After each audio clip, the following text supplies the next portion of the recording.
தெரியுமா அந்த காலத்துல நீ அந்த புள்ளையா இருந்திருப்ப. நீ என் கால்ல அடிக்காத கோத்தையம்பு.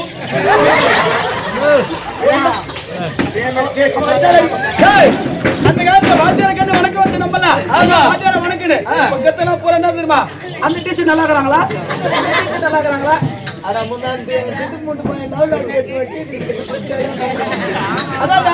வாத்தியார கண்டு வணக்கம் வச்சது அந்த காலம். ஆமா இப்ப டீச்சரை கண்டு சைட் அடிக்கிறானுங்க இந்த காலம். பெங்களூர்ல போய் உதவாங்க அந்த காலம். அது மட்டுமா இன்னொன்னு வச்சுக்கணும்பா மாமியாருக்கு மருமகளுக்குள்ள வித்தியாசம். அந்த காலத்துல மாமியார் வந்தாங்கன்னா அப்படியே அடக்கொடுமா கப்பிச்சு மாமியார். ஆமா மாமியார கண்டு மருமகம் பயந்து அஞ்சு நடந்தது அந்த காலம். இப்ப என்ன தெரியுமா பண்றாங்க பாட்டிங்க மாமியார் வெளியே உட்காந்து பேசக்கூடாது. 3வது தெருல மருமகம் வந்தானா போதும் தெரிஞ்சுனா ஏச்சு முதல்ல உள்ள ஓடுறாங்க.